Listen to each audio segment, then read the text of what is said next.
어디로 해야 되는데? 이거는 이제 이때까지 만약의 경우에 조선통신사를 안 보신 분에 관해서 지난 강의를 못 들으신 분에 관해서 제가 이제 했던 강의가 주로 이 강의였습니다.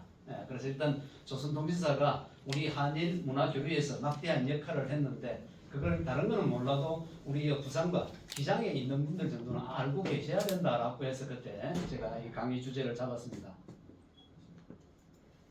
그쪽에서 하시랍니까? 이 책입니다. 기장군의 문화유적과 기청문화 1997년도 제가 96년도 8월 16일에 이제 교수로 임용이 되었는데 딱 그때 겨울 방학 때 이 작업을 했습니다.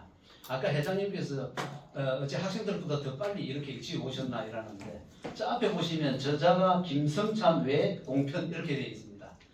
저희 스승이신 분인데 저분의 특징이 민속 조사를 간다라고 했을 경우에 출발보다 반드시 30분 전에 도착하는 걸 원칙으로 삼습니다. 그래서 만약 그 시간까지 오지 않는다라고 할 것 같으면 요즘 같으면 좀 봉고라도 일을 할 건데 그때는 그렇지 않고 그냥 개인차입니다. 성명차를 보면 가버리기 때문에 나머지 학생들은 어떻게 자기가 어떤 수단을 쓰더라도 그 장소에 도착을 해야 됩니다. 그런 훈련이 워낙 심하게 되어 있어서 그런지 저는 지금 64시 되고 있는 이 나이에도 불구하고 오늘도 30분 전에 도착을 했습니다. 제자들하고 만날 때도 마찬가지입니다. 그래서 참 스승님의 뜻이라는 게 상당히 거합니다. 제가 이제 이걸 가지고 온 이유도 제가 좀 해주시겠습니까? 전혀 안 됐어요. 좀 되면 좋겠는데 어떻게?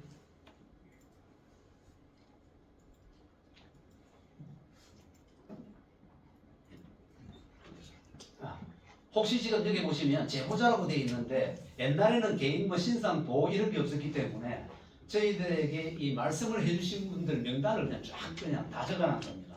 아마 어쩌면 여기 계신 선생님들의 어머님, 아버지 아니면 할아버지가 계실 수도 있습니다. 이분들 연세가 최고령자가 지금부터 딱 30년 전에 89세가 최고령자입니다. 그래서 기본적으로 60대 이상인 분들이니까 어쩌면 여기 계신 선생님들의 어머님이나 아버님의 함자가 이 안에 들어가 있을 수도 있습니다. 그래서 일부러 뽑아봤습니다. 잘 안 보이시죠? 어디 시력 테스트 하는 것도 아니고 조금 거기 좀 민망합니다만 어쨌든 다 계십니다. 그래서 위에 보시면 기장업, 일광면, 장안업, 철마면, 정관면. 그래서 남자분 14, 여자분 21분. 그래서 전체 35분을 직접 만나가지고 대면해서 나온 결과가 이제 통과라고 띄어진 겁니다. 다음 봐주시겠습니까? 예, 일단 이제 그러면 통과에 되고 있는 시대라고 말들은 합니다. 그런데 이제 문제가 과학 문명이 발달하고 도시화가 진전되다 보니까 전혀 엉뚱하게 인간이 소외되어 버리는 그런 현실이 등장하게 되어 있고 다양성은 인정한다고 하면서도 보이지 않는 차별도 같이 존재하는 그런 모습이 지금 현실에 나타나고 있습니다. 거기다가 여러분이나 저나 다 같이 겪었던 게 2019년 그 끔찍한 코로나 전혀 예상치 못한 질병으로 인해서 우리의 삶에 엄청난 변화가 왔었습니다. 그래서 심한 경우에는 자기 자신의 무력감을 느꼈다고 하는 사람들이 엄청나게 많았고 심해가다 보니까 자기 자신에 대한 자존감도 같이 떨어지는 경우가 상당히 많았습니다. 넘겨주시겠습니다. 그래서 이와 같은 어려움이 처할 때마다 이제 각각 해결하는 방법이 있는데 어떤 사업가는 그렇게 이야기를 합니다. 자기가 어려움이 닥치게 될 것 같으면 자기가 맨 먼저 가게를 열었다든지 아니면 공장을 처음 열었던 그곳을 반드시 찾아간다라고 이야기합니다. 그 어려웠던 시절 그래도 조그만 공간을 가지고 내 삶을 이끌어 간다라고 하는 자부심에 차 있던 그곳을 방문한다라는 이야기죠. 그 다음에 이제 작가들 같은 이건 사실상 제가 알고 있는 작가의 말을 끌고 들어왔습니다만 자기는 창작의 소재거리가 막힌다. 이야기가 잘 안 풀린다라고 했을 때는 뭘 잡아나가느냐? 어린 시절의 고향 땅을 다시 돌아간다라고 이야기합니다. 작품 한 편을 내는 게 쉽지는 않습니다. 소설가도 그렇고 시인도 마찬가지입니다.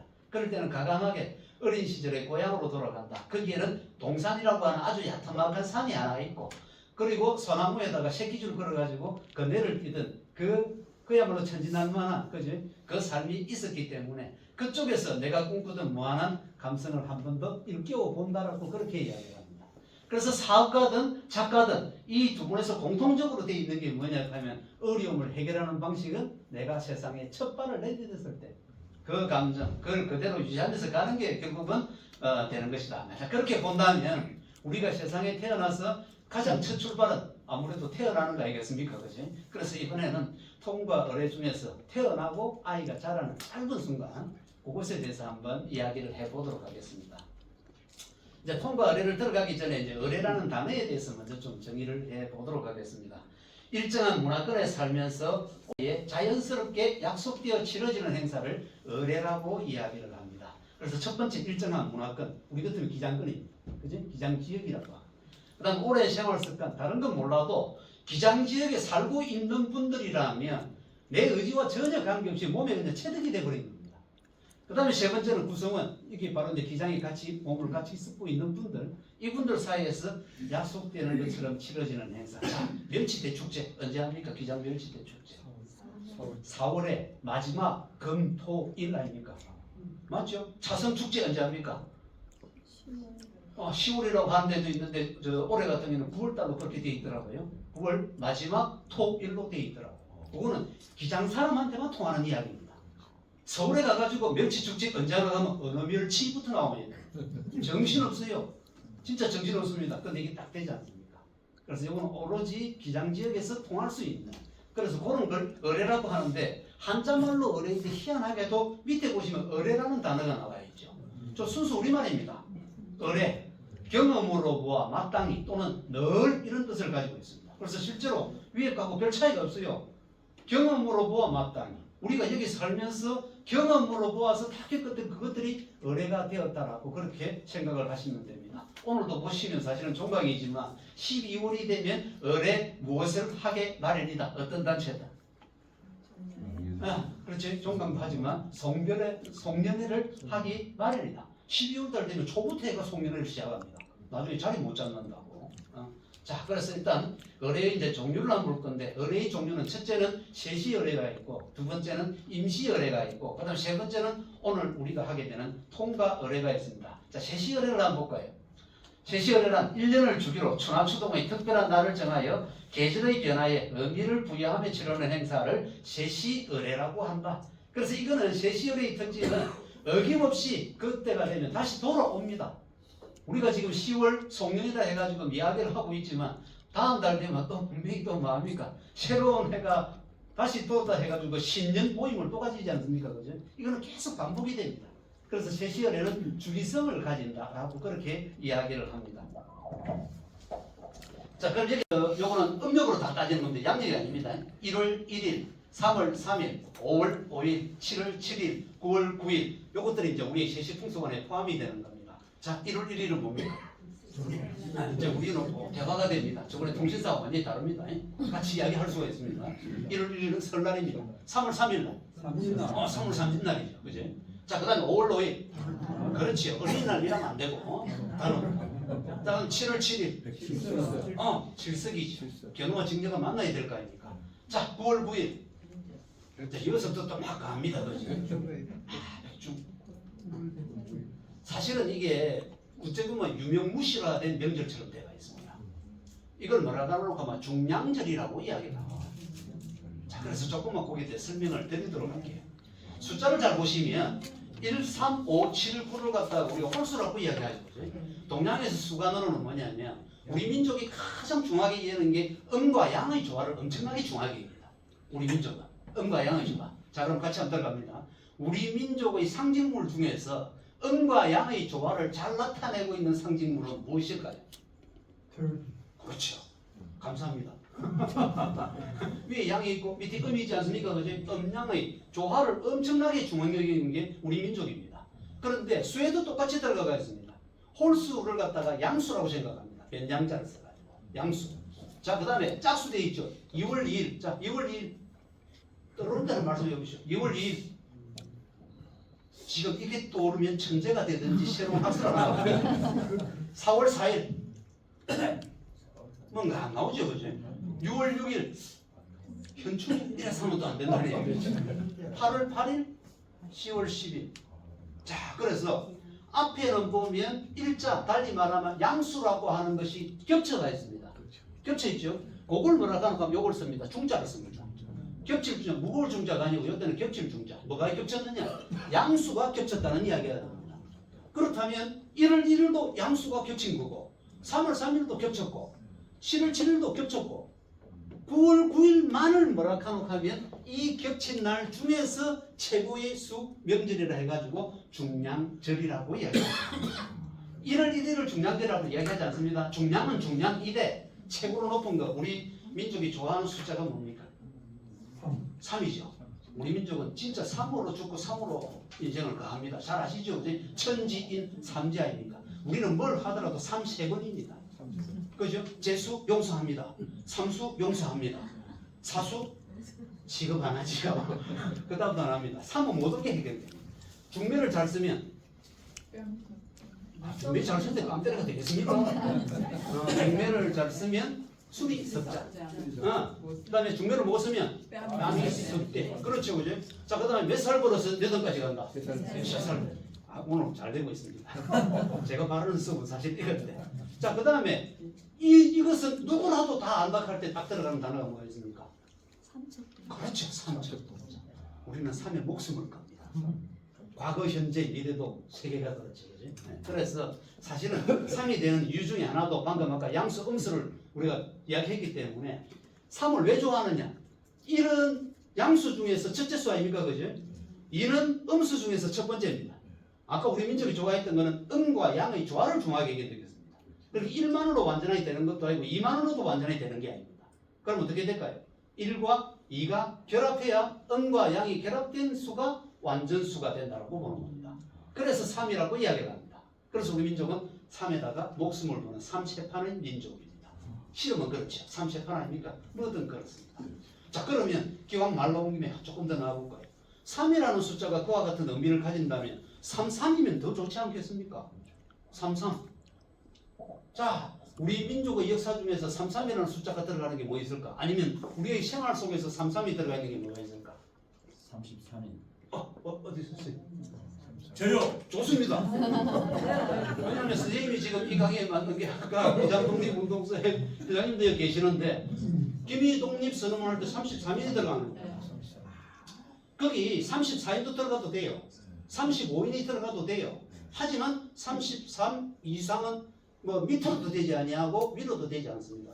반드시 33인이어야 합니다. 이유는 뭐냐 하면 이거는 단체의 결합을 상징하는 숫자이고 그제 하늘의 숫자가 제가 옛날에 부처에도 보면 제석천이라고 33천이라고 이야기를 합니다. 그래서 이와 같은 강한 기운이 있으니까 잡된 거라든가 사악한 기운이 범접을 못합니다. 그래서 여러 사람이 독립운동의 뜻을 가지고 그 하나에다가 자기 서명을 남기고 싶어 하겠지만 숫자를 딱 33으로 확정을 지었습니다. 우리 생활 속에서 지금 33이 나타나는 것은 뭐가 있을까요? 매년 적습니다. 매년. 작심삼일. 아우 작심삼일. 이건 저도 잘합니다. 33이 들어가. 연말 연시 딱 걸리는 부분에 33이 들어가는 게 있습니다. 질문하는 거 안 좋아하죠? 33. 그렇게 요즘은 좀 그런 게 우리가 사실상 뭐랍니까? 새로운 해를 맞이하면서 텔레비전을 쳐다보고 이런 경우 별로 없습니다. 요즘은 유튜브 보러 막 이러니까. 근데 옛날에는 기억이 나시다시피 새로운 해가 되기 전에 그죠? 그렇죠. 제야이죠. 새로운 해를 맞기 위해서 종을 치는 게 몇 번을 칠까? 33번입니다. 부산시장 힘이 딸린다. 32번 쳤다. 큰일 나죠. 신문에 크게 나옵니다. 그 다음에 힘이 너무 남아 돌았다. 34번 쳤다. 그래도 나옵니다. 왜? 문화에 몰지각한 부산시장 이런 나옵니다. 33은 그런 의미를 가지고 있습니다. 한날에 보부상 단체가 의병 걸기할 때 몇 명이 서명을 했겠습니까? 맞습니다. 알겠죠? 그러므로 가면 맞춰야 돼요. 33인입니다. 그래서 방금 이야기했다시피 3이라는 숫자가 가지는 그런 의미도 있는데 근데 아까 이야기했습니다만 음과 양의 조화를 엄청나게 중요하게 여기는데 뭐가 되노가 만약의 경우에 음과 양 중에 하나를 택해라 했을 경우에는 뭘 택할까요? 양을 택하겠죠. 양을 택하겠죠. 당연히 양을 택하겠죠. 그러니까 지금 1월 1일, 3월 3일, 5월 5일, 7월 7일, 9월 9일은 전부 다가 명절로 봅니다. 그렇죠? 근데 아까 쌤들 보시다시피 2월 2일, 4월 4일 있습니까? 없습니까? 없죠. 이런 의미가 조금 있다. 그래서 대체로 양대 있는 쪽을 갖다가 선호하는. 기왕 나는 김에 한번 해볼까요?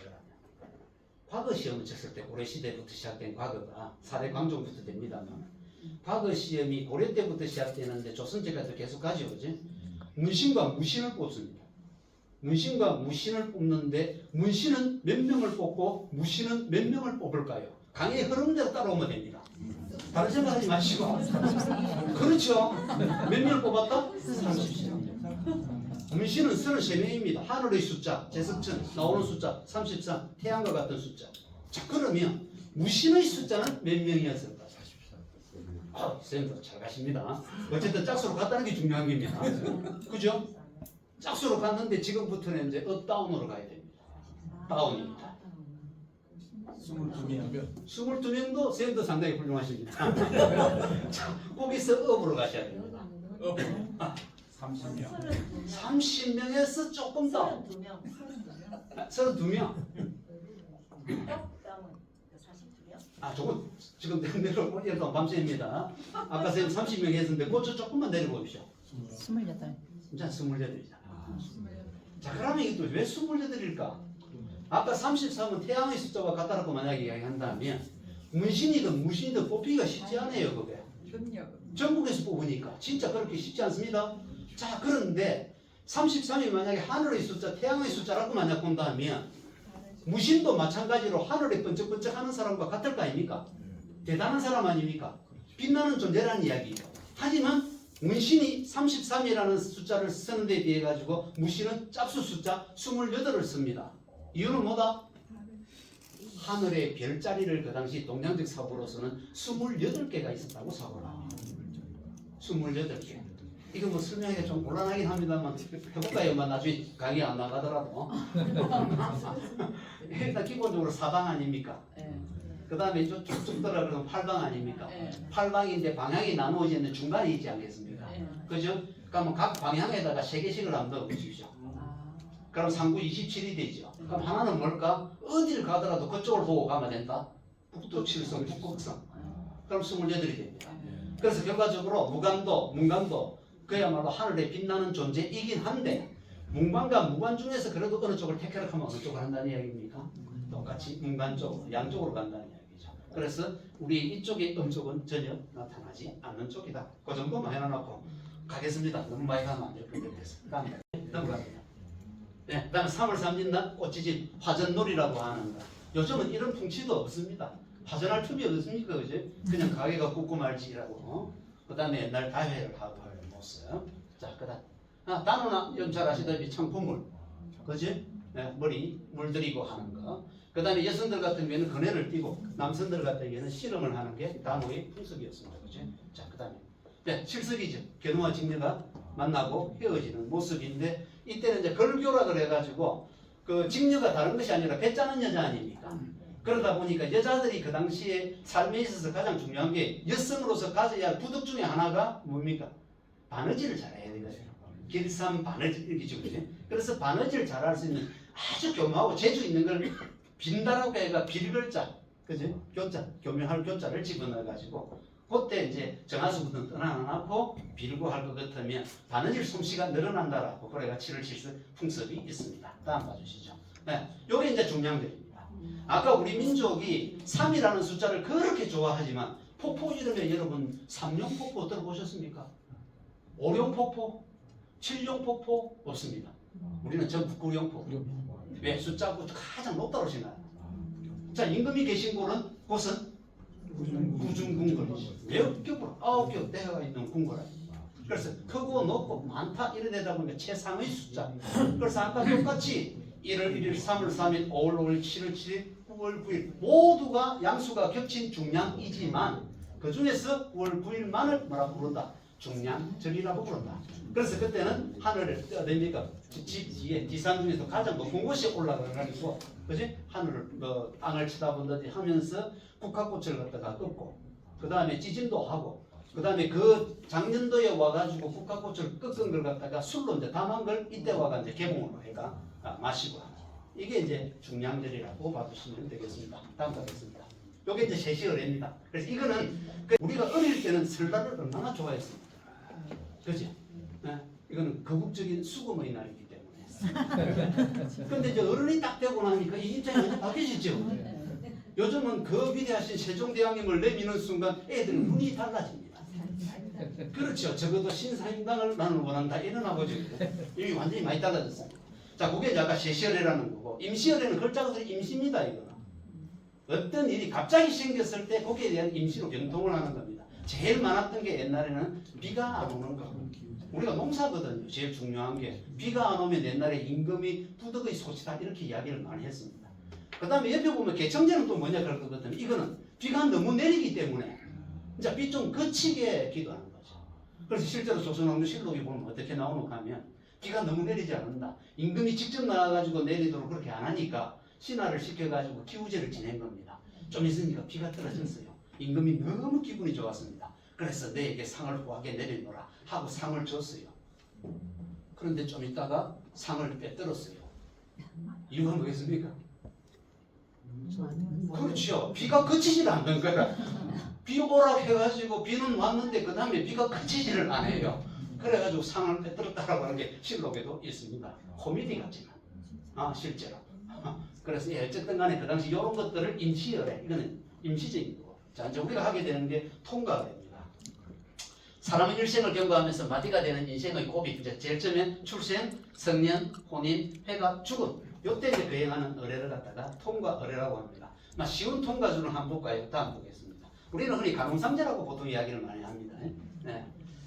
선생님들 혹시 생각 한번 해보시는 건 모르겠는데, 우리의 옛날 이야기라든지 그 다음에 소설이라든지 여기에 등장하는 인물들의 이름이 사실은 보면 그 사람의 운명을 좌우하고 있어요. 특색을 딱 보여주고 있습니다. 자, 온달 장군 여러분 잘 알 겁니다. 고구려 25대 평왕의 딸인 평강공주와 결혼했던 울보공주와 결혼했던 남자가 온달 아닙니까? 그지? 봉성온씨의 시조입니다. 우리나라 봉성온씨가 그 성시별 역대 순위로 보니까 159위더라고요.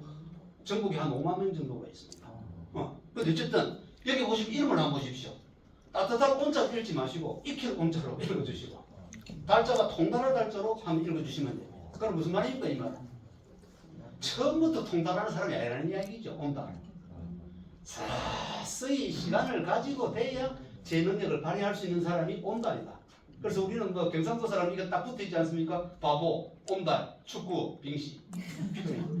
선생님들은 고상하시가 그런 걸 안 쓰신 모양입니다.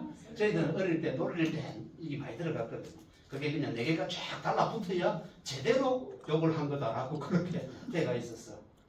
카메라가 있는 줄도 모르고 지금 떠들고 있습니다. 일단 온달이라고 하는 이름 안에도 욕이 들어가 있다는 얘기예요. 그 사람의 삶이. 다음 봐주시겠습니까?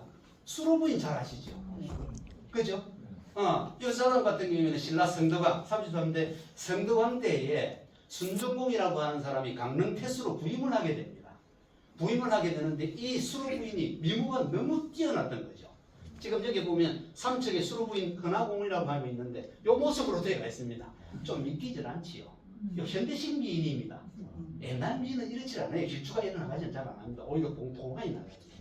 양귀비의 상을 쳐다보고 그랬던 와, 미인의 상이 많이 다르구나 이런 생각을 가지게 됩니다.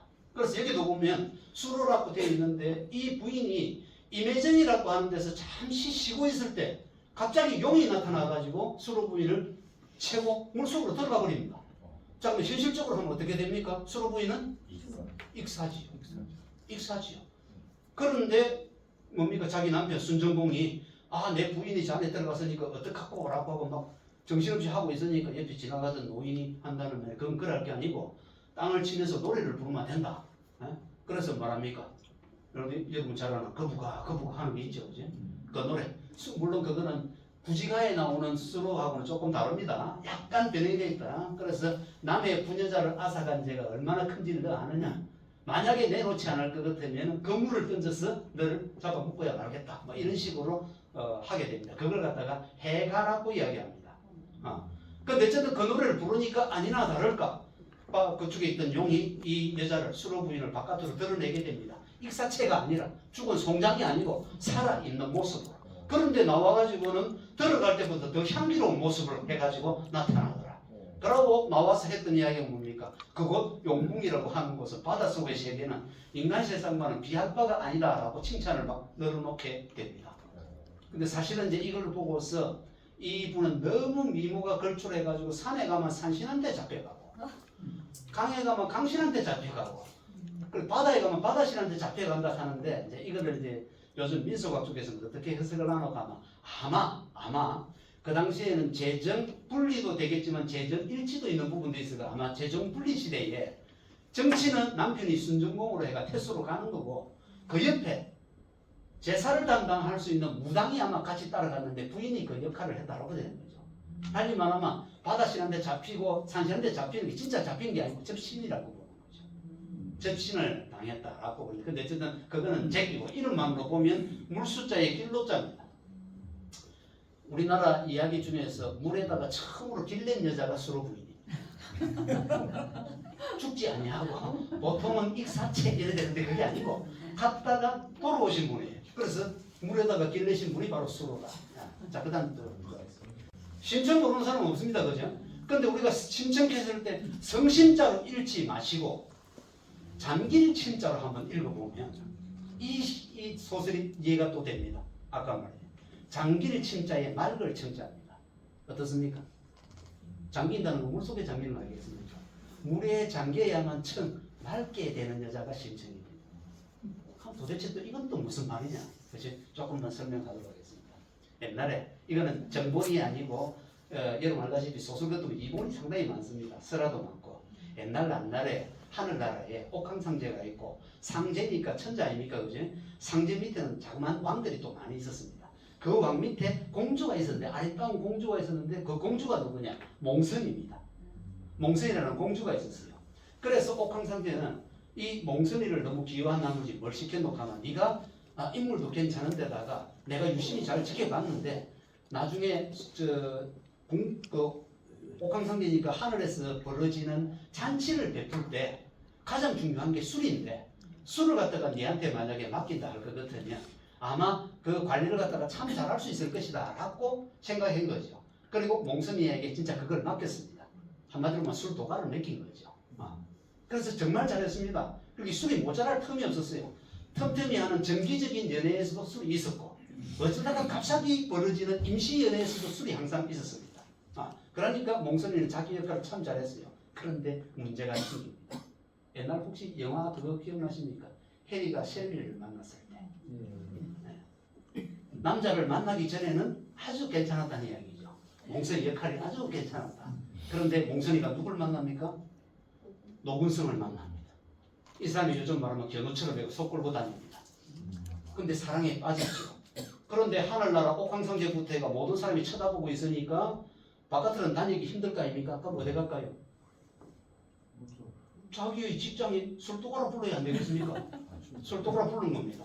그러고 난 다음에 사랑을 너무 강하게 하다 보니까 내 사랑하는 이를 위해서 줄 게 뭐가 있겠습니까? 술이죠. 그래서 님이시여 입을 벌리소서라고 술을 막 먹이다 보니까 나중에 무슨 문제가 발생했겠습니까? 정작 잔치에 술이 떨어진 거죠. 그래서 이 상황을 옥황상제가 알았던 겁니다. 세상에 나의 명을 어기면서까지 술을 갖다가 그렇게 낭비했단 말이냐. 좋다. 네가 그렇게까지 방금 말하던 저 난군을 위해 가지고 헌신할 정도였다고 한다면 어디 봐라. 밑에 내려가서도 똑같이 한번 해봐라. 이래 된 겁니다.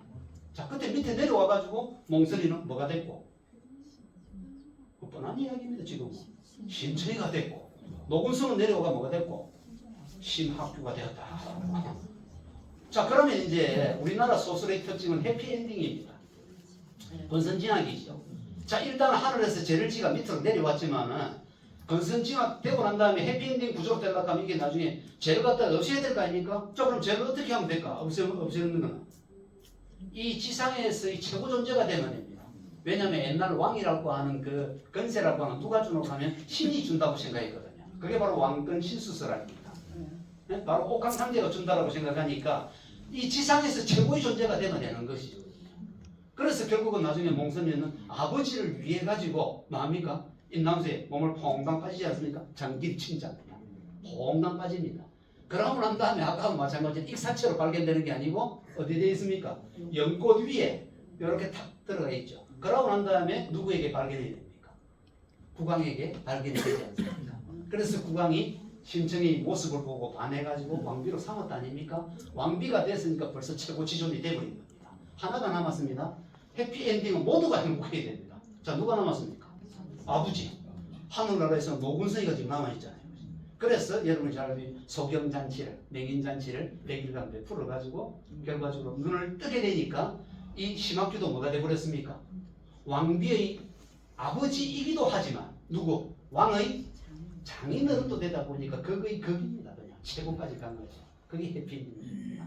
그래서 신청도 사실 이름자에 그 안에도 전부 반드시 겪어야 하는 이름자가 가지고 있는 데서 겪어야 하는 그 통과가 들어가 있다. 될 것 아닌 것 같지만. 네. 자, 넘어갑니다. 이건 나를 산자와 기를 죽자입니다. 사실은 편안하게 말하면 저쪽에도 보면 산육풍속 이하지 말고 그냥 막 출산풍속 이랬으면 선생님들 더 쉽게 이해했을 겁니다. 아마. 근데 제가 뭐 산부인과 의사도 아니고 그죠? 그걸 또 해놔놓기 좀 그렇고 해서 일단 산육을 해보겠습니다. 산자가 나을 산자고 육자가 기를 육자입니다. 쉽게 말하면 아이를 낳고 기르는 어뢰 이렇게 간단하게 생각하시면 될 것 같습니다. 그래서 크게는 아기를 가지기를 소망하는 기자, 빌기자의 아들 자자죠. 아들 낳기를 바라는 데부터 시작해서 마지막에 돌까지 보통 요걸 갖다가 우리는 산육어뢰라고 이야기를 합니다. 다음 들어가겠습니다. 자, 우리 사식이 많이 들어가 있다. 그래서 이거는 아까도 제가 말씀드렸습니다만 이와 같은 말씀을 해주신 분이 여기 계신 분들의 아버지이시고 어머니이시고 또는 할머니, 할아버지십니다. 그 연배에 준하는 생각을 가지고 지금 접근을 해야 됩니다.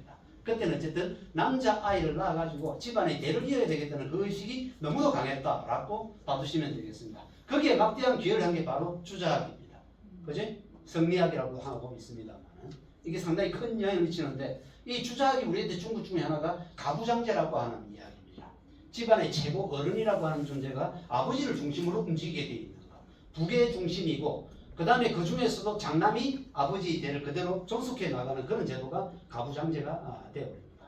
그래서 여러분 잘 보겠습니다. 밑에 보십시오. 삼종지도 많이 들어보지 않았습니까? 삼종지도 같이 한번 가봅시다. 제 개인에게는 절대 제가 여쭙지 않겠습니다. 같이 한번.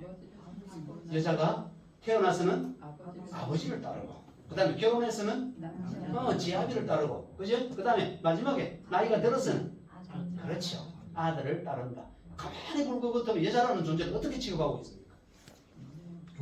그렇죠. 남성에게 기속되어 있는 존재로 그게 따를 종자로 되어 있지 않습니까? 그렇기 때문에 뭐 자유적인 의지가 없는 존재로 만들어나기 이게 삼종지도라고 하는 거죠. 그런데 이게 어쨌든 유교사에서는 보편적으로 적용이 되어버렸으니까 문제가 되는 거죠. 이게 우리한테도 계속 이어져 왔던 거고. 그 다음에 보시면 칠거지약 겁나는 이야기가 나옵니까? 그죠? 칠거지약.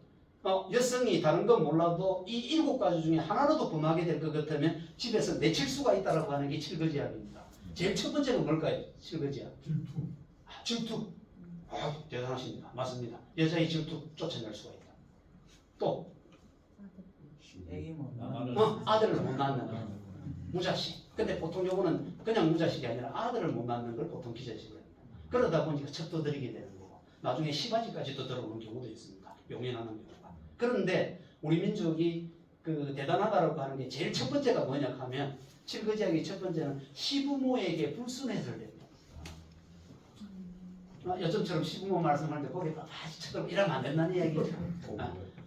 공원에 딱 따라가고 이래야 되고 이제 시부모 모노도로 아파트 이름 어려운데 일부러 이상하지 않고 그죠? 편안하게 옛날 같으면 삼성 그죠? 무슨 아파트 이래 되는데 요새는 보고 더 샤파크 뭐 이렇게 하고 그러니까 어쨌든 간에 그런 것들이 많습니다. 이 안에는 보면 음란한 행동을 하는 여자도 내치게 되어 있고 도둑질하는 여자 내치게 되어 있고 그 다음에 몹쓸 병을 가지고 옛날에는 전부 폐병이었습니다. 대체로 그걸 모른 채 하고 들고 와가지고 했던 여자들은 내칠 수가 있다. 그런데 삼종지도에서도 이미 험악한 꼴을 봤는데 칠거지약 이것만 딱 들었거든 여기에서 피해갈 사람 누가 있습니까? 이 안에 또 뭐가 되면 칠거지약 안에 수다 들어도 안 됩니다. 이 입을 열어놨는데 왜 수다를 그만들더니 제대로 뭐가 되겠습니까? 그죠? 말이 많으면 결국 실수를 많이 하게 되고 남에게 상처를 주기 때문에 이런 여자를 못하도록 그렇게 만들어놔. 그게 7가지 종목이 됩니다. 하나 안 걸릴 사람이 별로 여기 계신 분들 절대 안 걸렸습니다. 대부분 걸릴 수가 있어요. 그렇다 하면 이게 정말 위험한 거예요. 그런데 조건이 뭐냐 하면 설사 칠거지약 중 하나를 범했다고 하더라도 첫 번째 삼불거 이 3가지에 해당한다고 한다면 절대 내쫓을 수가 없다 이렇게 얘기합니다. 자, 삼불거가 뭘까? 다른 건 몰라도 부모 상을 갖다가 3년상을 같이 지내는 거죠. 이건 절대 못 넣으시겠다. 근데 옛날엔 전부 다 3년 다 치르게 됩니다. 자, 그 다음 두 번째. 내쫓아도 돌아갈 집이 없으면, 근데 이것도 조금 어폐가 있는 것 중에는 여러분 시집에서 소방 맞고 내 집으로 돌아가겠습니까? 못 돌아갑니다. 그 다음에 또 뭐가 되고 세 번째. 그렇죠. 처음에 결혼했을 때 가난했던 그것도 또 다 똑같은 거야. 처음부터 부자 별로 없거든. 가난하게 했다가 뒤쪽에 가가 부자가 됐을 때 그런 사람을 우리가 뭐라 합니까? 조강지처는 버리지 못한다. 그래서 우리 같은 경우에 이런 장치가 있다는 이야기죠. 그래서 우리 민족이 흉악한 민족은 절대 아니다. 이런 장치가 돼 있다. 그런데 방금 말했듯이 칠거지약을 설사 범했다 하더라도 삼불구에 하나가 들어가 있기 때문에 내칠 수가 없음에도 불구하고 만약에 내치버리는 남자도 있을 거 아닙니까? 나쁜 남자가 있을 거 아닙니까? 이런 사람은 어떻게 한다? 장백대를 칩니다. 얘도 물풀에 나무래가 넓적한 놀대 바지 위에다가 물풀에 나무가 착착착착 달라붙습니다. 그걸 백대를 때려 거의 죽는 겁니다. 그래 놔놓고 백대 때리고 그거 끝나는 줄 압니까? 뭐합니까? 다시 같이 살아라 합니다. 뭐 지옥이 되는지 그건 모르겠습니다만 좌우지간 그렇게 됩니다. 단지 하나 예외는 있습니다. 무엇은 예외다? 삼불구 중에 뭘 했다 하더라도 이 사람은 제외한다. 뭐? 간통은 제외한다. 간통은 제외한다. 근데 그 외에는 방금 말해 그런 장치가 있습니다. 다음 갑니다. 그래서 사실은 보십시오. 첫째, 천성이 상냥할 것, 눈썹이 길고 이마가 펑크짐할 것, 머리카락이 검고 콧날이 오똑할 것, 피부에 윤기가 흐르고 목소리가 맑고 고할 것, 엉덩이가 펑펑할 것 있지 않습니다. 근데 옛날엔 자우지가 이게 맞다고 생각하고 그 표본으로 사진으로 찍힌 게 이 사람이다라고 생각해주면 되겠습니다. 다음 가겠습니다. 자, 그러면 이제 아들 낳기를 풍속을 이제 들어가는데 치성기자는 글자 그대로 어떤 대상에게 정성을 들여가지고 아들을 낳을 수 있다고 생각하는 겁니다. 자, 당군신화에 보면 웅녀가 어디에서 빌었다라고 되어 있습니까? 아들 낳기를 빌었다. 동굴. 되고 난다. 인간이 되고 난다. 드디어 웅녀가 인간이 되지 않았습니까? 인간이 되고 난 다음에 어디 가가지고 아들을 낳을 수 있도록 빌었다. 그러니까 환우이가 나타나가 내가 너와 결혼하겠다라고 해가 거기서 나온 게 당군이다라고 이야기를 합니다. 그렇죠. 신단수. 신을 모시는 단을 신단이라고 하고 신단 옆에 나무가 신이 내려올수록 아주 높은 나무가 있는데 그걸 신단수라고 이야기를 합니다. 신단수에 빌었죠. 자, 심청전에 각신부인은 누구한테 빌었을까? 자식을 낳기 위해 가지고 미륵부처한테 빌었습니다. 미륵부처한테. 자, 그다음에 춘향전에 월매는 누구한테 빌었을까? 지리산 산신한테 빌었습니다. 골고루 빌었죠. 사실 골고루 빌었다기보다 제가 골고루 찾아봤습니다. 그래서 결과적으로 뭡니까? 진단수라고 하는 나무, 그지? 요거는 미륵부처. 그다음 이쪽은 뭡니까? 지리산 산신. 이렇게 비는 대상이 아주 다양했다는 이야기죠. 아들 낳기 위해가. 다음 가겠습니다. 그지? 여러분 옆에 있는 것들은 사실 이쪽은 박물관에서 찍어온 게니까. 19금이네. 예? 19금이네. 쌤이 16살이십니까? 19금이네. 아니 그럼 쌤이 16살 아니죠? 그럼 통과합니다. 오늘 전부 대상이 적어도 19세 이상이기 때문에 그냥 통과합니다. 여기 남성 생식기든 여성 생식기든 성비 숭배. 결국 여기에 간절하게 빌게 될 것들은 자식을 낳을 수 있다고 생각한 거죠. 다음 가겠습니다.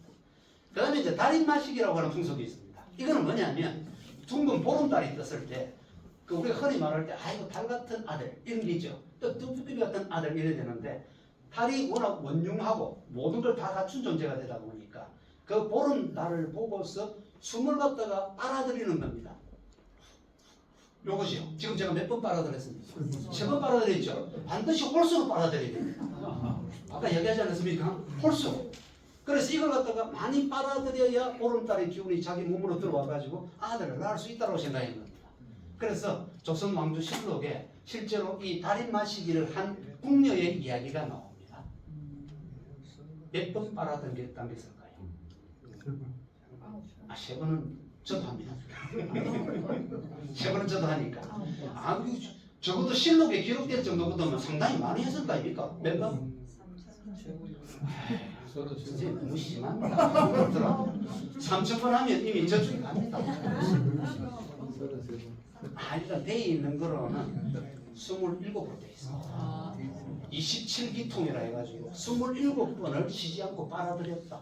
근데 실록에는 희한한 게 그 뒷이야기를 적어놓지 않고 있습니다. 죽었다 살았다 이 말이 없어요. 그냥 워낙 왕의 그 뭡니까 영종을 갖다가 잉태하고 싶어가지고 27번을 빨아들였다. 달리 마시기 풍속을. 옛날에는 그래서 아들 낳는 게 이만큼 간절했다는 이야기입니다. 결과적으로. 그 다음에 이제 부처한테 비는 건 당연한 이야기고. 예, 자, 그다음에는 앞에가 치성을 드리는 거라면 이거는 그냥 주술적인 물건을 갖다가 이렇게 두는 겁니다. 보통 막 인형 같은 게 있습니다만 요거는 이제 과일나무 시집 보내기 할 때 우리 많이 받는 거 아닙니까? 나무에 Y자 있는 부분에 돌을 집어넣어서 저게 남성 생식기라고 보는 거고 그 다음에 본격적인 건 사실 이겁니다. 쇠도끼, 자그마한 쇠도끼를 갖다가 여자의 허리춤에다가 차고 있을 것 같으면 아들을 낳는다고 생각합니다. 제일 쉽게 했던 거는 바로 이거고요. 부적이고요. 부적을 하는 게 아들을 가질 수 있다고 합니다. 그 다음에는 뭐냐 하면 미륵부처라고 하는 사람은 언제 태어나노 하면 과거의 부처도 아니고 현재의 부처도 아니고 미래의 부처입니다. 언제 태어나느냐? 석가세존이 죽고 난 다음에 56억 7천만 년이 지나고 난 다음에 나온다는 사람이 미륵부처입니다. 근데 항상 여러분이 잘 알아주셔야 될 거 우리가 말하는 숫자 이건 관용 숫자입니다. 그럼 56억 7천 진짜 그거 하다가는 누가 봤습니까? 모르지 않습니까? 그죠? 이거는 그만큼 오랜 기간이 지나고 난 뒤입니다. 여러분이 잘 알아주신 백제 의자왕 삼천궁녀 백마강에 떨어져 죽는다 이러는데 못 죽습니다. 여성들 치마 입지요. 낙하하면 갈락할 걸 떠놓고 바위 위에 탁 가다 밑에 탁 떨어지려고 하면 점프 실력이 그렇게 많이 안 되기 때문에 다 그 자리에 계속 쌓입니다. 그러면 100명 이상 죽고 싶어도 못 죽어요. 근데 거기서 삼천궁녀를 강조하는 이유는 뭐냐? 의자왕의 사치, 제대로 된 정치 아닌가? 그걸 강조하는 것이지 실제 숫자는 아니라고 봐주시면 됩니다. 그래서 어쨌든 미륵 부처가 나타나는데 이 미륵이 뭘까지도 관장하느냐? 아들도 낳아준다고 사고합니다. 그런데 우리나라의 돌미륵의 특징은 전부 다 뭐냐면 코가 엄청 큽니다. 우리가 잘 알고 있는 것 중에 오늘 전부 19세 이상은 다 되시기 때문에 다 20살 정도 되시죠. 그러니까 뭡니까? 코 큰 놈이 뭐 일어나가죠. 그죠? 그래서 이제 아들을 낳는다 해가지고 낳기 위해서 하는 법이 뭐냐 하면 돌부처의 코를 갖다가 갈아다 마시는 겁니다. 말도 안 되겠죠. 근데 이때는 헷갈리는 이야기입니다. 실제로 우리나라에 절 같은 데 가가지고 오래된 돌 미륵 부처 상을 한 것이죠. 코 제대로 붙어 있는 사람 없습니다. 부처가 어떻게 하노 하면 막 그냥 표준으로는 사포, 우리 경상도 초말로는 빼빠 들고 가가 이렇게 막 가는 거지. 종이 하나 받쳐가지고. 그 다음에 그걸 갖다가 물에 타가지고 마시면 돌 부처가 가지고 있는 미륵 부처가 가지고 있는 그 영험이 돼가지고 아들을 낳을 수 있다고 생각했습니다. 사실은 핵가루가 깍깍 차겠지만 그만큼 절실했다는 겁니다. 자, 그 다음에 이거는 어디서 많이 본 것 같습니까? 용궁사입니다. 해동 용궁산 아예 대는 안 하고 덤나물이라고 해놨습니다. 어디를 만지면 배를 만지면. 아까 말하는 미륵 부처는 56억 7천만 년이 지나가지고 오는 것이지만 포대화상은 뭐냐 하면 현재에 재림한 그 재림은 아니죠. 어떻게 보면 현재에 나타난 미륵 보살이라고 생각하는 거죠. 그분이 바로 포대화상입니다. 그러니까 이분도 결국 아들을 전지해 준다고 보는데 배가 유달리 많이 나와 있으니까 해동용궁사 내려가는 계단 쪽에 보면 여기 탁 나와 있죠. 그 옆에 뭐가 있습니까? 불정함해가 또 시주받는 것도 딱 있습니다. 최근에 한번 가봤더니 없어졌습니다. 어쨌든 요게 덤나물이다. 자, 다음 가겠습니다.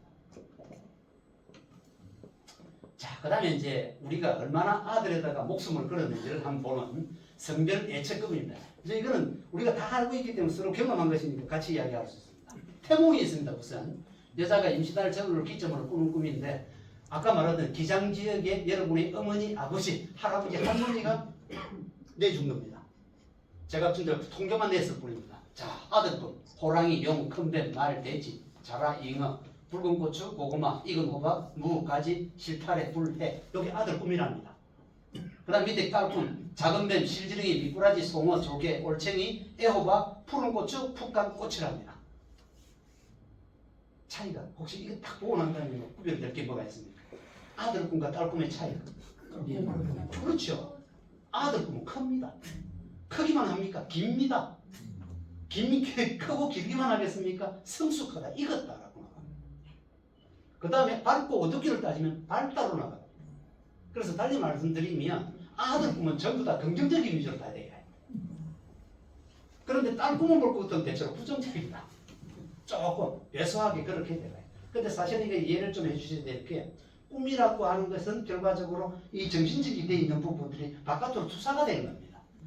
아들을 낳을 때는 강박관이 확 잡히다 보니까 아들에 대한 인식은 전부 긍정적으로 나타나고 딸은 내가 이번에 딸라서는 안 되는데 라고 될 것 같으면 처음부터 이게 부정적으로 나타났다는 거죠.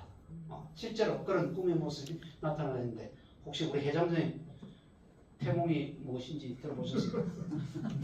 회장님의 태몽이 뭔지를 부모님으로부터 들었습니까? 들었는데 기억이 잘 안 나요. 그렇습니까? 선생님.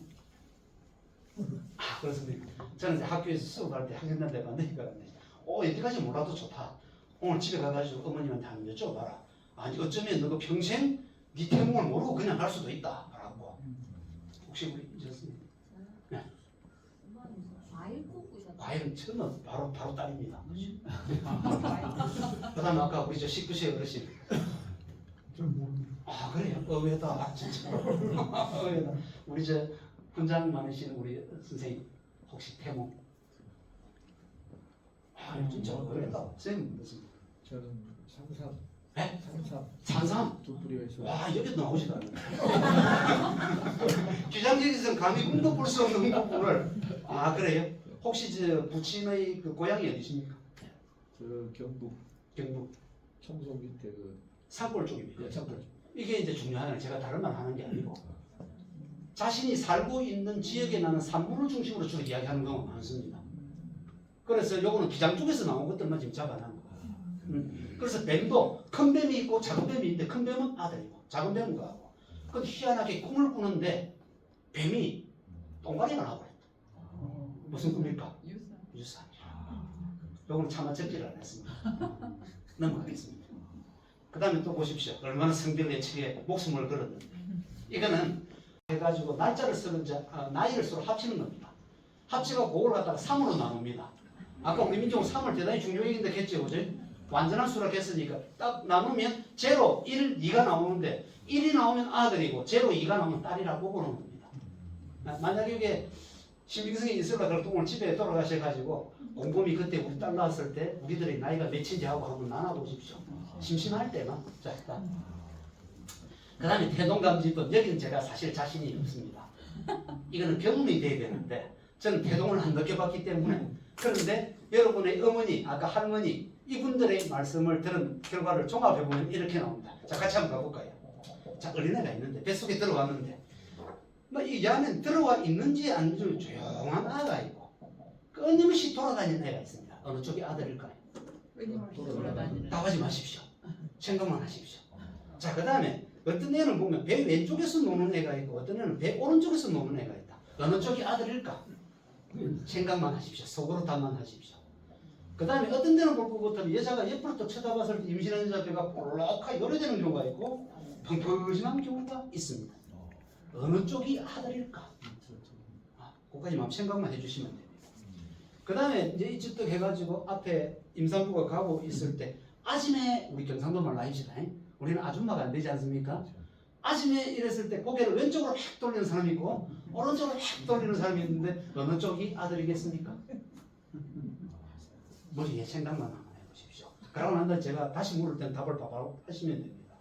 자, 그 다음에 이제 이거는 다른 게 아니고 맨 밑에 보면 먼저 낳은 자식의 태도로 한다는 이거는 뭐냐면 앞에 애가 있지 않습니까? 뱃속에 애가 아니고 먼저 낳은 애고 얘야 이리 온이라고 이야기했을 때 팔을 벌렸을 때 바로 와가지고 터프하게 이렇게 안기는 애가 있고 그게 아니고 엉덩이부터 뒤로 집어넣는 애가 있습니다.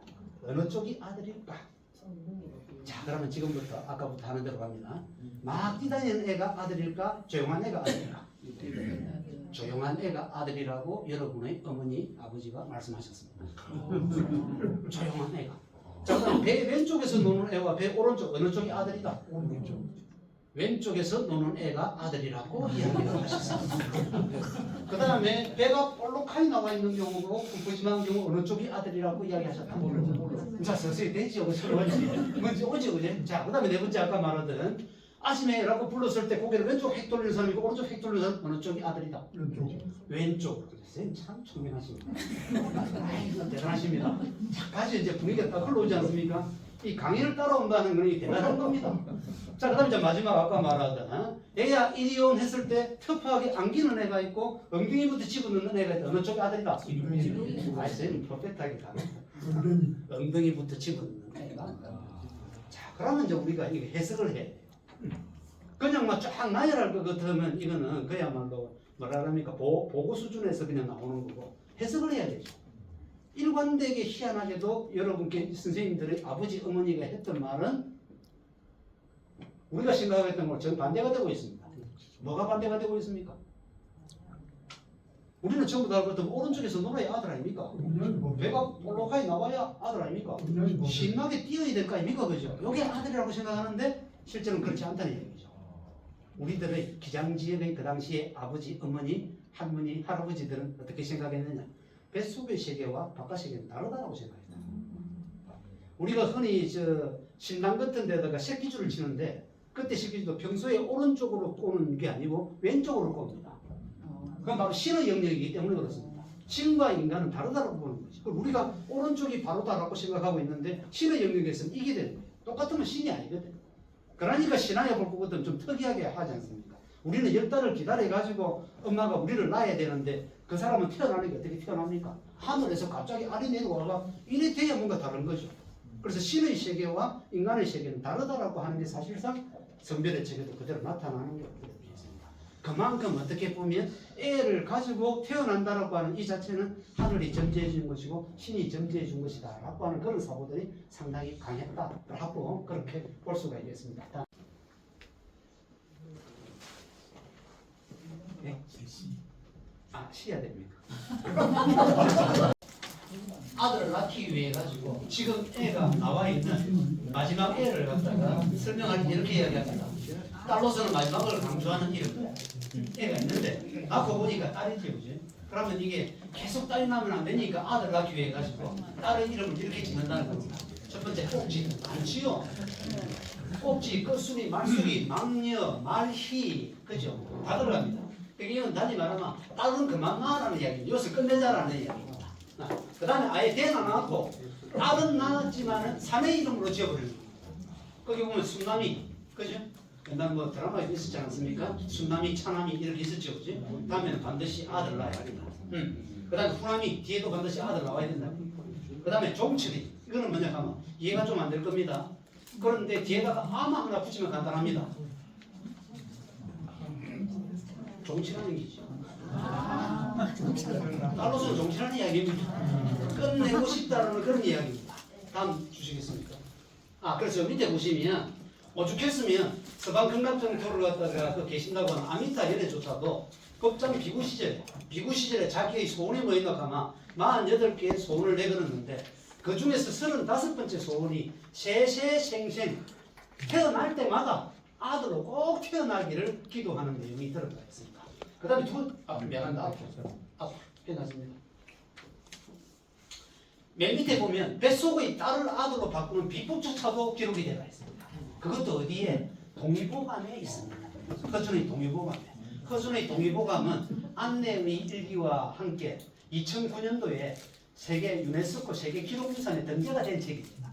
근데 그 안에 뱃속에 있던 아이가 석 달이 아직 아니라는 것을 같으면 딸이라고 만약에 판정이 되면 아들로 바꿀 수 있는 비법을 적어놓고 있습니다.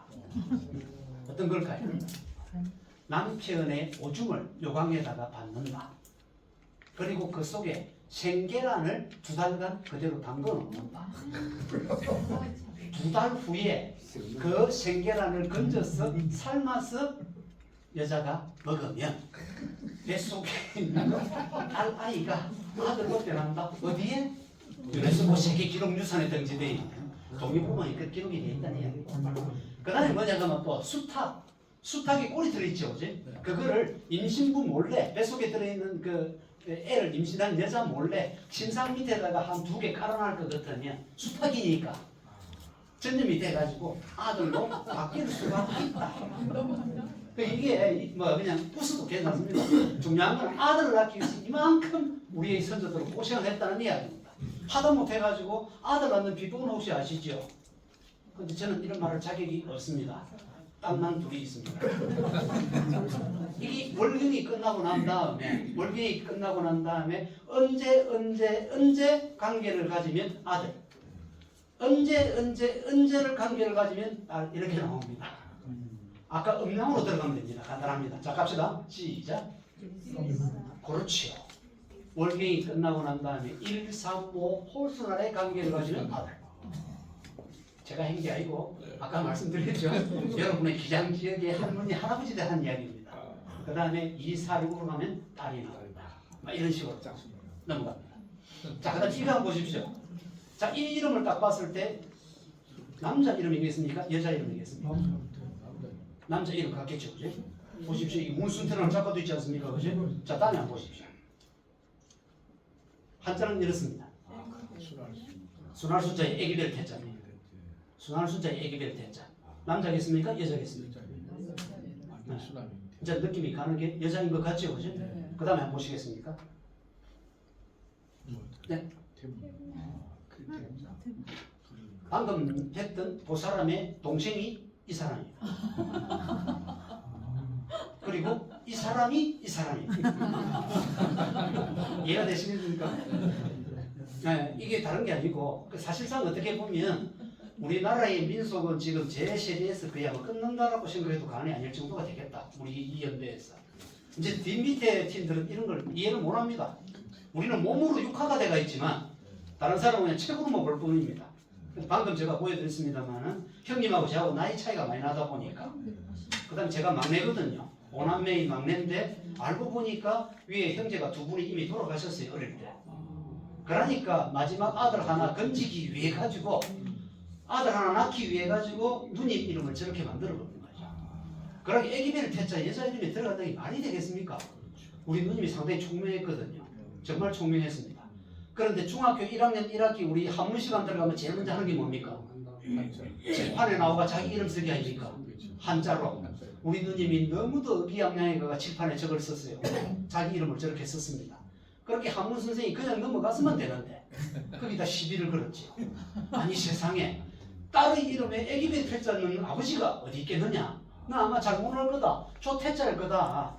네가 잘못 알고 했을 거다라고 한 거죠. 그러니까 우리 누님은 꼬집에서 아닙니다. 아버지한테 정확하게 이렇게 배웠으면 이래 된 거죠. 그래 또 한문 쓸 때도 질세라 아니다. 다시 가가 여쭤보고 오너라 이래 된 거죠. 그래가 드디어 우리 누님이 퇴근하시는 아버지를 대문 앞에서 지키고 있었어요.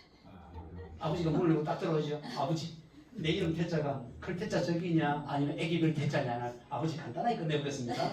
애기별 태자지 이렇게. 아들 밑에 낳기 위해 가지고 누님을 희생한 거죠. 그래서 사실은 본의 아니게 우리 누님이 상당히 총명과인했지만 사춘기가 남보다 더 빨리 왔습니다. 저 이름 잘 안 되고 충격을 너무 심하게 받았거든요. 진짜로 이게 우리들한테는 있었다는 이야기. 당장 제가 그렇고 다음 가겠습니다. 자, 그다음 이제 제가 아들을 낳기 위해가 그렇게 막 빌고했다고 한다면 그게 아니고 이제는 기왕 뱃속에 애가 들어왔다라고 하면 이 애가 어떻게 한다? 장수했으면 좋겠다. 복을 누렸으면 좋겠다. 그 다음에 강하는 건 몸이 건강한 걸 말합니다. 영하는 건 마음이 편안한 걸 말합니다. 그게 옛날 부모들은 이걸 다 가지고 태어났으면 목숨도 좋아야 되고 법도 누려야 되고 몸도 마음도 다 편안하고 건강해야 된다라고 해가 하는 게 이제 임신기간 동안 하는 거 보십시오. 태아에 대한 부정불기를 예방하기 위해서 경험적인 내용들로 구성되어서 우리 민중의 위험신앙 및 그 19조를 반영한다고 되어 있는데 밑에 가 보시겠습니까? 임신부가 깨진 바가지에 물을 담아 먹이면 아기의 수임이 안 난다. 아기의 수임이 안 난다는 말은 알이 나온다는 이야기죠. 근데 여러분 딱 보시면 알겠죠. 뭐 좋은 바가지 다 있는데 굳이 깨진 바가지에다 말라고 물 묻겠습니까? 그런 것도 조심해라는 이야기입니다.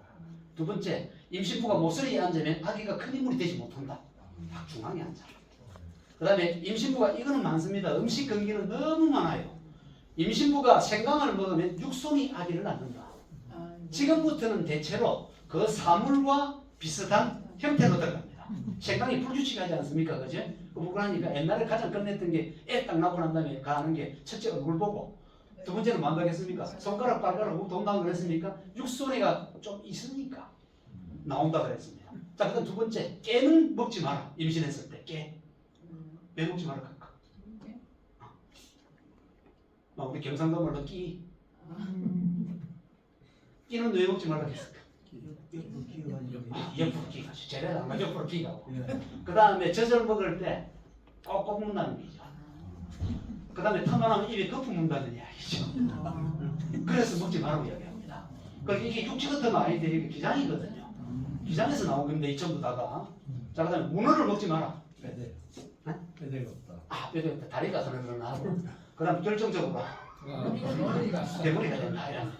토끼를 먹지 마라. 토끼. 언창에. 아, 맞습니다. 토끼 요래 언쟁이 그지? 언쟁이가 째보. 우리는 옛날에 째보라고 이야기했죠. 그지? 언쟁. 자, 그럼 율무.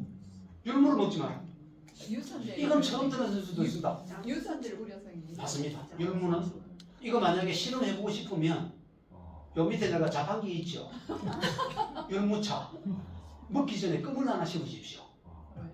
아, 저는 아까 제가 민속이니까 몸으로 체험을 다 해야 됩니다. 그래서 실제로 껌 씹고 난 다음에 껌을 씹고 율무차를 한 잔 마셔보십시오. 입안에 머금고 있으면 풀립니다.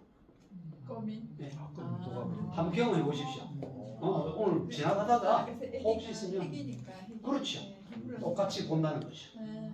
끔조차도 그 끈적끈적한 끔조차도 풀릴 정도가 되면 이 연약한 태아야 오죽하겠나라는 그런 게 결과적으로 율무를 먹지 말라거든요. 아. 자, 그럼 노루는 빼겠습니다. 노루는 손발이 뒤틀린 아이가 나옵니다. 그래서 지금 카메라만 보시면 다른 말 하겠는데 빼겠습니다. 자, 그다음에 상어 피부가 거친 피부가 나온다. 우리가 볼 때는 매너리한 것 같지만 사실은 가장 끈적끈적한 게 상어랍니다. 그래서 거친 피부가 나온다. 자, 그 다음에 이건 잘 아시죠? 오리고기를 먹지 마라. 아, 이거 붙어 있는 거? 물갈퀴가 붙어 있는 거? 그것도 손에 붙어 있는 거. 태어날 때 거꾸로 태어난다. 이제 이거는 뭐로 번역하면 오리가 왜 물고기 잡으려고 고개를 들었을 때 그걸 생각하는 거죠. 어쨌든 결과적으로 그 사물이 가지고 있는 행동 양식을 가지고 표현을 한 건데 이거 먹지 마라. 하여튼 이거는 결과적으로 진짜 먹지 말라기보다는 그야말로 모든 걸 조심해라. 자, 그래서 여기 보시면 잘 알죠. 삼불이라 해가지고 나쁜 거 보지 말고 나쁜 소리 듣지 말고 그지? 이것도 마찬가지. 나쁜 말 함부로 하지 말고 이 친구 때는 모든 걸 조심해야 된다. 태아를 위해 가지고. 다음 보겠습니다. 자, 그래서 이제 난산이 가장 문제가 되는 횡산이라고 이야기합니다. 그 다음에 발이 먼저 나오는 걸 갖다가 역산이라고 이야기합니다. 근데 제가 조사할 때 그 할머니가 하신 말씀이 손이 먼저 나오고 발이 나왔다 하면 내부터 벌써 하늘이 노을해진다라고 이야기를 했습니다. 이거 어떻게 처리하느냐? 요즘 전혀 걱정할 필요가 없죠. 병원에 가서 모든 걸 해결하니까. 근데 옛날에는 그게 아니니까 완전 집안에서 다 하니까. 산파라고 있는 사람이 동네 할머니고 이러니까 조치가 없어요. 나도 몇 번 그걸 받아봤는데 어린애를 받아봤는데 진짜 발이 딱 나오는 순간에 내가 노래지더라. 그럼 그때 어떡합니까? 라고 하니까 일단 밀어 넣는데요. 나오려고 하는데 밀어 넣어버리면 산모는 죽어나죠. 그래서 옛날에 우리나라 산모들은 실제로 어떻게 했노 하면 그 산실에 들어갈 때 신발을 거꾸로 뒤집습니다. 신발을 바로 놔두지 않습니다. 왜? 우리 민족의 관계 호사다마라고 좋은 일을 반드시 막아 끼는데 이 산실에는 그 새로운 생명이 태어나는 거 아닙니까? 좋은 일 아닙니까? 그죠? 그러면 막아 끼어드는데 신발이 가지런히 놓여있으면 그 막아 신발을 신는다고 보는 거죠. 그럼 지금 가버리면 결과적으로 산모만 죽는 거죠. 그러면 또 어떤 방법이 있으면 밀려도 안 될 때는 어떡합니까? 라고 하니까 대반을 했죠. 대반을 바로 콕 찌른답니다. 그러면 세상에 나오가 처음으로 받은 충격이 돼가 애가 놀래가 바로 하나 확 집어넣는답니다. 그렇다는 이야기입니다. 제가 안 받고 여러분의 어머니, 아버지, 할머니들이 하신 말씀을 좀 정리를 했습니다. 자, 다음 그 다음에 앞에 미안합니다. 예, 가도 관계는 없습니다만 그래서 일단 난산을 방지하고 미끄러운 음식을 많이 먹는다. 그 다음에 장롱 문제로 나눴고 부엌의 째를 치는 거. 그지? 막힌 것이 있으면 안 된다고 그러니까. 그 다음에 이게 이제 세 번째 그 한 부분인데 아들을 잘 낳은 사람이 그 산모의 배비를 갖다가 이렇게 건너뛴다고 이야기합니다. 그 기운을 그대로 받아라. 자, 다음 가겠습니다. 자, 그 다음에 이제 요즘과는 다르게 옛날에는 진짜 수작업으로 다 이루어졌기 때문에 우리가 직접 했기 때문에 일단 기본적으로 탯줄은 하늘과 땅 그리고 문중과 가문의 대를 이어주는 존재의 띠라고 일단 생각을 했습니다. 그래서 결정적으로 신생아의 건강과 운명이 직결된다고 봐가지고 보통 자를 때 낫이나 가위를 쓰게 됩니다. 근데 어떤 데는 볼 것 같으면 아버지의 그 애정을 갖다가 표한다 해가지고 아빠의 이빨로 자르는 경우가 있습니다. 네, 근데 자르면 안 돼요. 그 파상공입니다. 잘못하다가 애가 많이 당합니다. 근데 지금 시간이 그렇기 때문에 이어서 내가 진도 더 나가면 안 되거든요. 말은 줄이겠습니다. 어쨌든 이빨로 하는 이유가 있습니다. 여러분이 아마 옛날 역사책에 볼 것 같다면 신라 3대 유리왕의 다른 이름이 유리 이사금이라고 들어가죠. 예. 그 이사금이 입금입니다. 아. 이것도 설명하면 또 몇 분 가거든요. 통과하겠습니다. 자, 그래서 이제 일단 보통 이 탯줄은 왕개불로 태워서 땅에 묻거나 물에 띄워서 보통 보낸다. 다음 한번 보시겠습니까? 지금 여기 이제 애 낳을 때 삼신상, 우리 보통 옛날 조상단직하고 위에 다 있었습니다. 그죠? 그 다음에 여기 삼신을 위한 거, 그 다음 나하고 가위가 있는 거, 박물관에 있는 그림 가져왔습니다. 다음 가겠습니다. 그 다음 탯줄이죠. 탯줄 끊어가지고 보관하는 건데, 요게 이제 태항아리라고 하는 이야기입니다. 태항아리. 요게 누구의 태항아리냐 하면 지금 그 세종임금의 태항아리가 됩니다. 세종임금은 이렇게 보존했다는 얘기죠. 그 다음에 요와 같은 게 어디에 들어가 있노 하면 이런 데 밑에 들어가 있습니다. 마치 구두 탑되어 있는 거. 요거는 어디서 볼 수 있노 하면 전주에 가면 혹시 경기전이라고 하는 걸 보신 적이 태조 이성계의 초상화 의진을 모시고 있는 옆에 보면 있습니다. 옆에 그쪽에 가면 이게 있습니다. 조선 8대 임금 예종의 태를 갖다가 모셔놓은 거예요. 그래서 옛날에 왕의 태실은 반경 540m. 그쪽에 바위나 뭐 나무 채취 같은 거 절대 못 하게 됩니다. 그 다음에 왕자 같은 경우에는 한 180m 인근에는 절대 아무도 못 하게 되어 있습니다. 그만큼 뭐라고 하면 태라고 하는 존재가 이 사람의 운명과 직결된다고 봤기 때문에 다 지켜줬다는 이야기죠. 그런데 그거와는 다르게 예종은 이렇게 단단하게 했음에도 불구하고 정작 왕위에는 한 13개월밖에 없고 그래 죽었습니다. 그래서 보통 이야기하기로 세조가 워낙 나쁜 짓을 많이 했기 때문에 그걸 아들이 당한 거 아니냐라고 그런 이야기를 합니다. 넘어가겠습니다. 자, 그다음 이건 너무나 잘 아시는 금줄. 아들 낳았으니까 금줄을 하는데 이게 정말로 우리가 봤을 때는 아주 합리적인 표현이다라고 볼 수가 있습니다. 누구라도 이거 딱 보면 알죠. 그죠? 자, 아들 낳았다 하면 다른 거 볼 필요 없습니다. 뭐 갖고 있으면 된다. 고추가 빨간 고추가 들어있으면 일단 아들 낳았다라고 보는 겁니다. 다른 빨간 고추가 없기 때문에 이것도 아까 이야기했습니다. 그지? 왼 새끼로 꼬고 끝은 반드시 자르지 않는다. 왜? 끝을 자르게 되면 수명을 단절시킨다고 보기 때문에. 그 다음에 중간에 묶는 매듭은 저기는 정신없이 묶어놨지만 실제로는 뭐냐 하면 7 매듭을 딱 매는 걸로 되어 있습니다. 우리는 칠성신앙하고 상당히 관계가 있어요. 네. 근데 어쨌든 저거는 그래도 대단한 겁니다. 왜? 아파트촌에서 저거 한다는 게 대단한 거 아니거든요. 옛날에는 할 수가 없거든. 이렇게 한다는 건 의식이 있는 겁니다. 이 사람은 더 잘하지요. 어디입니까? 계집입니다. 계집. 계집에다가 그렇지? 수컷이 생겼다 이렇게 하는 나름대로 의식이 대단하신 분들 넘어갑니다. 근데 어쨌든 저 때는 이 금줄을 치놓는 기간이 21일입니다. 이때는 산모도 면역력이 거의 약화된 상태고 애는 막 태어났으니까 둘 모두를 안전하게 보호하기 위한 장치가 저겁니다. 사회적 장치가. 이때는 누구도 들어가지 않는 거죠. 그 다음에 안에 있는 사람도 바깥에 안 나갑니다.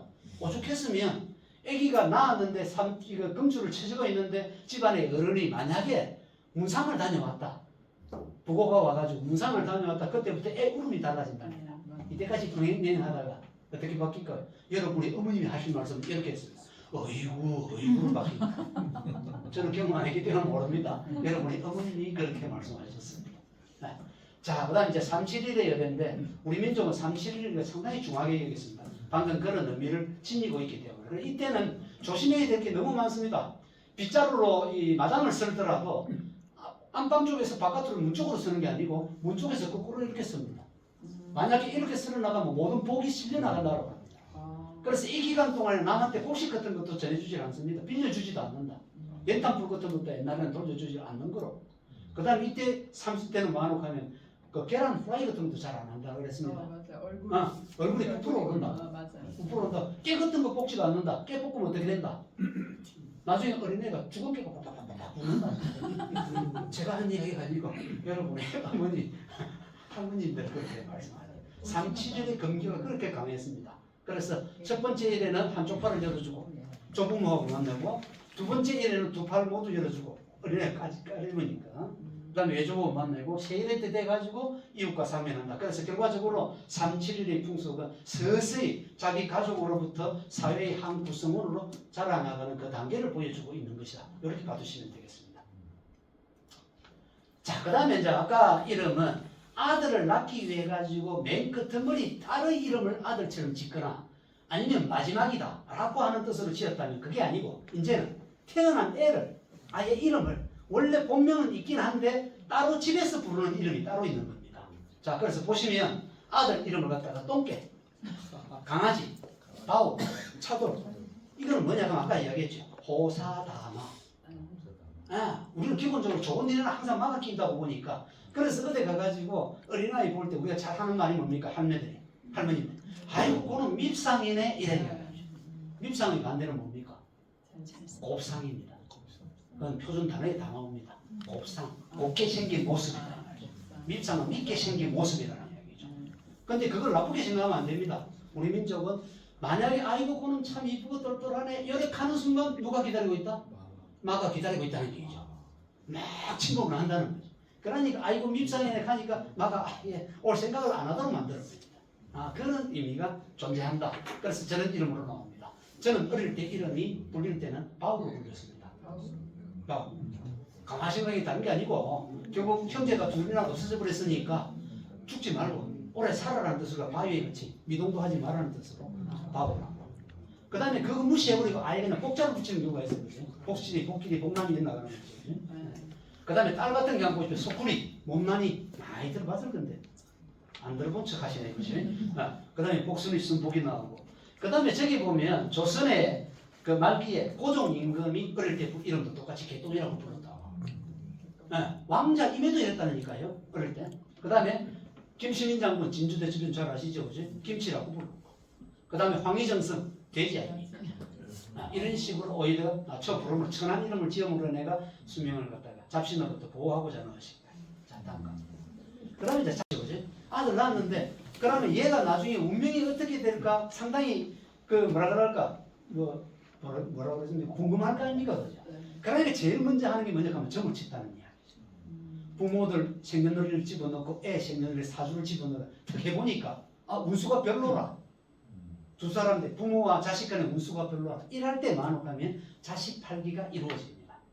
계속 그대로 놔둬버릴 것 같으면 서로에게 도움이 되지 않기 때문에 그래서 이 아이가 건강하게 자랄 수 있도록 오히려 이 자식을 갖다 남한테 팔아버립니다. 진짜 돈 주고 파는 게 아니거든요. 그래서 가장 강한 거는 뭐냐 하면 옛날에는 애를 누가 점지해 준다고 생각했다? 삼신 할머니가 점지해 준다고 생각하니까 삼신 할머니한테 바로 팔아버립니다. 애 딱 낳으면 바구니 같은 데다가 애를 딱 담아가지고 시루미에다가 딱 올려놔요. 삼신 할머니 모시는 그쪽에다가. 그렇게 당신이 내한테 이렇게 줬으니까 맞지 않는 걸 잘못 줬으니까 당신에게 다시 판다고 그쪽에 주는 경우. 요게 하나가 있고요. 그 다음 또 하나 같은 경우는 뭐냐면 진짜 다른 사람에게 가는 겁니다. 우리 회장님이 있으면 저하고 친합니다. 만약에 경우에 친구다. 그러면 내가 딱 애를 낳았는데 내 애하고 그 부모하고 안 맞다 이게. 그러면 제가 전화를 하는 거죠.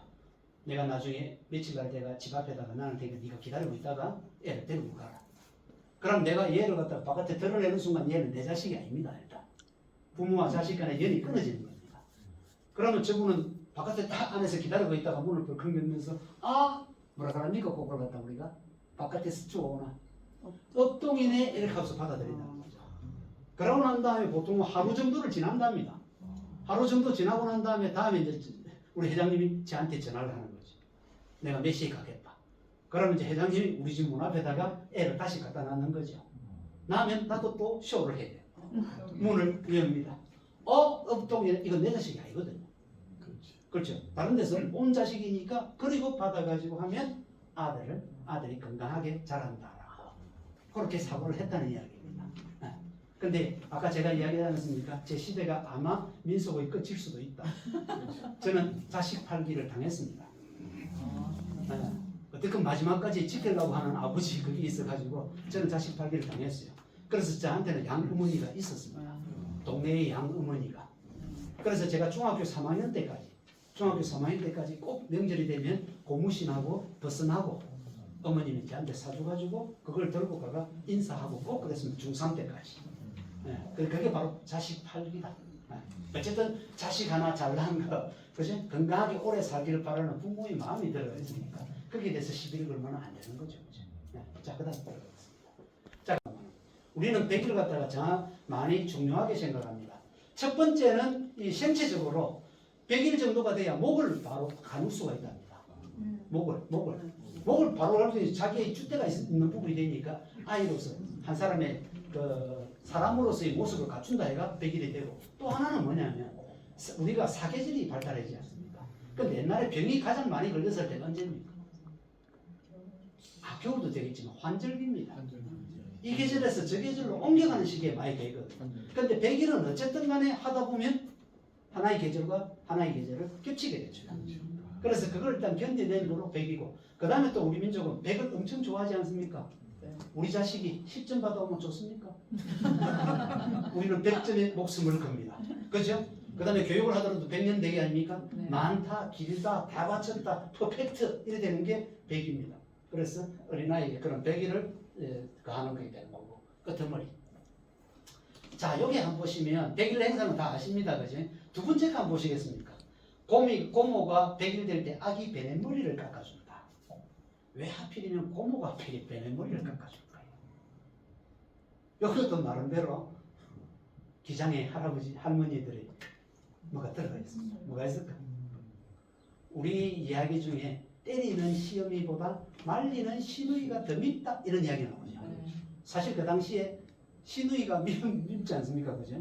근데 오히려 태어난 아기의 베넷머리를 깎아줌으로 인해 가지고 어떻게 보면 시누와의 관계를 아주 부드럽게 윤활유처럼 그렇게 해나가는 효과도 가지고 있습니다. 왜? 제 조카는 내가 베넷머리를 깎아준다. 이 하나 그것만 가지고도 연만 가지고도 애를 사랑하니까 결국은 내까지도 좋게 봐줄 수 있다는 그런 감정이 같이 포함됐다라고 봐주셔도 될 것 같습니다. 그래서 이때는 100개의 떡을 만들어 이웃 사람들한테 나눠줘 놓고 돼요. 자, 그 다음에 이제 돌입니다. 돌은 일단 일이다. 그죠? 자, 그 다음에 넘어가겠습니다. 돌잡이 행사는 뭐 다 아시는 거 아닙니까? 그죠? 일단 여기 보시면 올리는 것들을 한번 보십시오. 연필, 붓, 책, 돈, 떡, 실타래, 활 이래 있는데 이게 옛날형이고요. 요즘에 저 돌잔치 같은 데 가면 벌써 이렇게 마냥 벌어지가 있으니까 그지? 자 우선 연필과 붓을 잡았다. 뭐합니까? 공부 잘한다. 뭐 이렇게 되어 있죠. 그지? 자 그 다음에 뒤에 보시면 돈을 잡았다. 부자 되겠다. 자 떡 잡았다. 배고플 일은 전혀 없다. 그죠? 실타래를 잡았다. 길거든. 그죠? 이거는 수명이 엄청 길다는 이야기입니다. 자 활을 잡았다. 이건 옛날 겁니다. 실제로. 장수가 된다. 장군이 된다. 요즘은 여러분 잘 아시죠? 올라가는 게 다릅니다. 청진기가 등장합니다. 그죠? 판사공이 등장합니다. 그죠? 야구공이 등장합니다. 축구공이 등장합니다. 부산은 무조건 야구부터가 들어갑니다. 그래서 롯데 야구. 마패도 있더라고요. 그건 다양하게 들어갑니다. 회장님도 한번 눌러보십시오. 충분히 할 수 있습니다. 근데 여기 돌잡이 안에 들어가는 이 모양들이 전부 다양한 것들이 어느 걸 잡도록 다 되게 돼 있어요. 한번 보십시오. 의미 부여를 한번 보십시오. 밑에 보시다시피 척도를 맞은 아이의 장래가 밝을 것임을 생각해가면서 전부 다 의미를 뭐 잡았다 그 나쁘다 하는 게 하나도 없어요. 이건 참 부러운 이야기긴 한데 돌잔치를 한번 참여를 해봤습니다. 한번 해보니까 앞에 가시죠. 자 지금부터 돌잡이를 시작하도록 하겠습니다. 빵빠를 팍 울리니까 어린애가 첫 번째 깜짝 놀래요. 그 다음에 생전 안 입던 이 돌복을 입고 그죠? 조명이 이렇게 막 하니까 애가 짜증날 거 아닙니까? 배도 고프고 할 건데 자 그럼 돌잡이 하겠다 애가 앞에 탁 내놨는데 애가 손이 어디 갔노 하면 배가 고프니까 떡한테 먼저 가버린 거죠. 떡한테 먼저 가버리니 눈에 보이는 게 거기니까. 그런데 어떤 조짐이 있었을까요? 뒤에서 손을 막 담그는 거죠. 누가? 엄마는 딱 붙어 있으니까 소매를 이렇게 딱 당기니까 애가 벌써 그때부터 어머니가 원하는 걸 알게 됩니다. 이거 내 의지대로 가는 게 아니구나. 그러면 또 사회자가 멘트를 기차게 합니다. 어머니가 그게 원하는 게 아니라고 딱 되는 순간 자 이거는 연습이었습니다. 지금부터 본격적으로 하겠습니다. 그러니까 다시 한 번 바로 팍 울리고 그 다음에 하는 걸 제가 직접 봤는데 세상에 돈을 딱 들 애가 신사임당을 들고 앞에 막 흔들더라고요. 그러기 애가 그걸 잡을 수밖에요. 혹 잡으니까 그 옆에 엄마가 미소가 그냥 저절로 그러니까 미소가 남녀에 그냥 던지는 모습을 봤어요. 자우지간 돌잡이 행사는 일단 그런 모습이다. 자 일단 제가 오늘